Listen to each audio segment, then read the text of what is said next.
তো finally সোনির Spiderman ইউনিভার্সের next film এসেই গেল, সো কল্ড স্পাইডারম্যান ইউনিভার্স, যেটাতে স্পাইডারম্যানও এখনও অবধি ইন্ট্রোডিউস হয়নি, শুধু নাম নেওয়া হয়েছিল মরবিয়াস ফিল্মটাতে, ওই ওয়াহিয়াত ফিল্মটাতে। যাই হোক, তো আমার ট্রেলারটা বেশ ভালোই লেগেছে।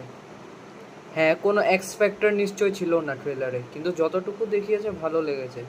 এখানে নাল সিম্বিওটটাকে ইন্ট্রোডিউস করা হবে এই ফিল্মটাতে, আমার যতদূর মনে হয়, কারণ ওর নাম নিয়ে নেওয়া হয়েছিল নালের। ট্রেলারের যদি কালার গ্রেডিং বলি, কালার গ্রেডিংটা খুব মানে এখানে ব্লুইশ আরও ইয়েলোইশ কালার গ্রেডিংটা মিক্স রাখা হয়েছে। প্রথমটাতে যেমন ভ্যানম ওয়ানে কী ছিল, ভ্যানম ওয়ানে ছিল যে ব্লুইশ একটা কালার টোন ছিল। সেকেন্ড যেটা লেট দেয়ার বি কার্নেজে, সেখানে ছিল ইয়েলোইশ কালার টোন, আর এখানে ব্লুইশ আর ইয়েলোইশের একটা মিক্স কালার টোন রাখা হয়েছে, যেটা আমার মতে বেশ ভালো। আর এখানে এডি ব্রক আরও ভ্যানমের মাঝে আরও যেটা কেমিস্ট্রিটা আরও ডেভেলপ করা হয়েছে আগের দুটো ফিল্মের থেকে। অলমোস্ট মানে প্রথম থেকেই ভালো ছিল, কিন্তু এখানে আরও বেশি ডেভেলপ করা হয়েছে।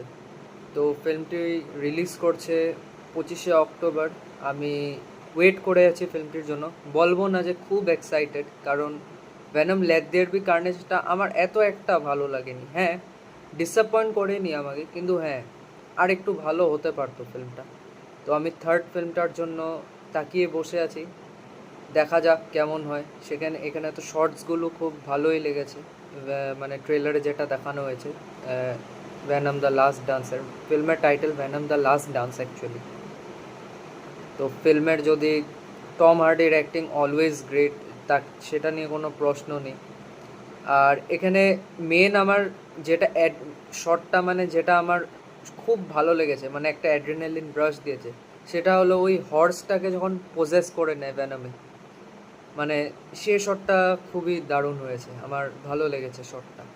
তো এটাই ছিল আজকে ভ্যানম 3 ট্রেলার রিভিউ। তো ফিল্মটার জন্য আমি তাকিয়ে বসে আছি, 25শে অক্টোবর রিলিজ হলে নিশ্চয়ই দেখতে যাব, তোমরাও যেও দেখতে। আর মার্ভেলের মানে সোনির এই ফিল্মের জন্য excited. So this was the ভিডিওটি ভালো লাগলে লাইক করে দেবে, চ্যানেলটি সাবস্ক্রাইব করে দেবে, ভিডিওটি শেয়ার করে দেবে, আর প্লিজ কমেন্ট করে জানাও যে রিভিউটি কেমন লাগলো। That's all.